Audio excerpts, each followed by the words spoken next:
All right, this video is for the lesson 212 homework. So same thing we've been doing, testing the accuracy of a linear model.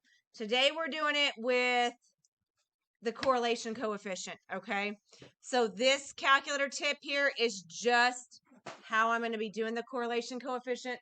So this page will go in your journal at the very back. So there's 6.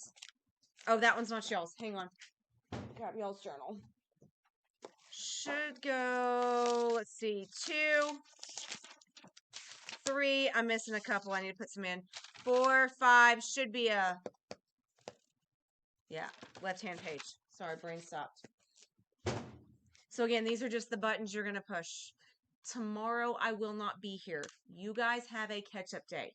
Oh, that means Just don't tick the sub off. Hey, don't tick the sub off. Some of y'all need to do some test corrections. I have no idea. I'll be at cross country, okay? Just, that's all I'm saying.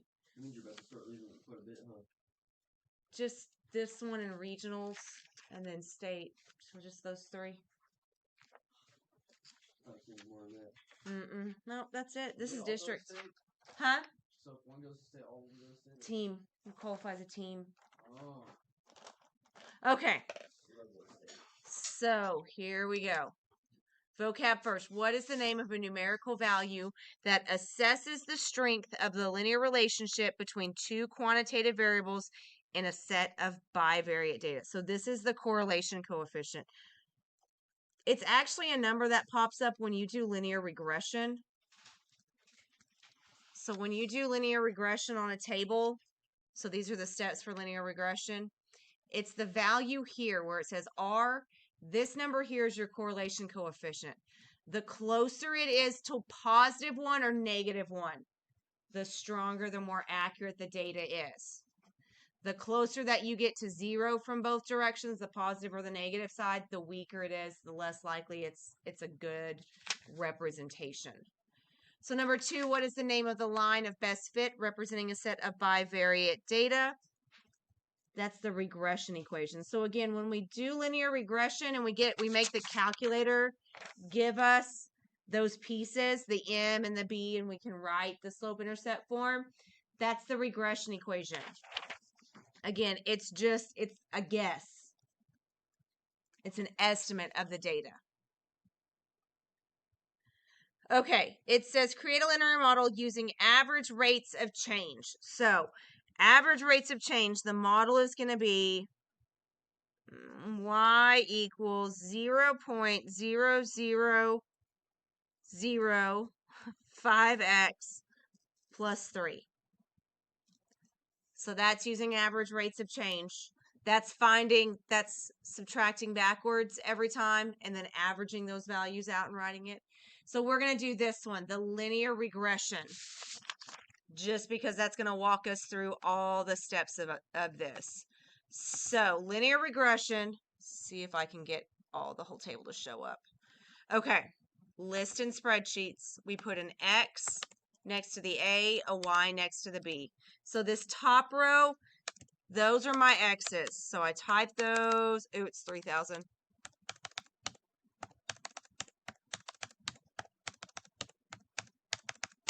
Type those in, and then you type your Y's in. Make sure everybody kind of matches up. So the 1,000 and the 2 should be next to each other. And then we do linear regression. So menu, 4, 1, 3. Change the X list to X, the Y list to Y. Hit OK. And then here's your pieces. So we need the M and the B. Okay. So Y equals, so the M comes first, 0, 0, 0, 6, 8. Then you tack on the X. And then the B value, we're going to round off, plus 3.27. The correlation coefficient is this number right here, this R value. So we're going to round that one up to 2 numbers after the decimal. So 0.85. So 0.85, again, using kind of this little calculator tip here, 0.85 would be here in between 0.5 and 1. So it falls in that strong category. So this one has a strong linear correlation. It means that the linear regression equation is a good representation. We could use that method. It gives us an accurate data model. Okay. All right, so the next one. So create a linear model using average rates of change. We get 4.48444x. And then we do linear regression. So always start fresh when you're doing linear regression.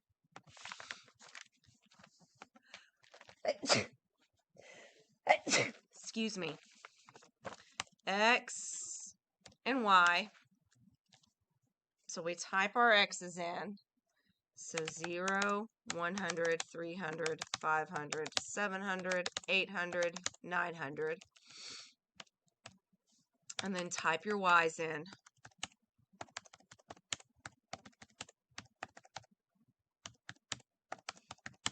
And then menu 413. X list, Y list. Okay.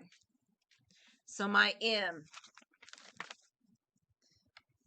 So Y equals 4.68689x. And then the B value is negative, so we would do minus 735.192. Okay. And then the R value, 0.91 if we round it.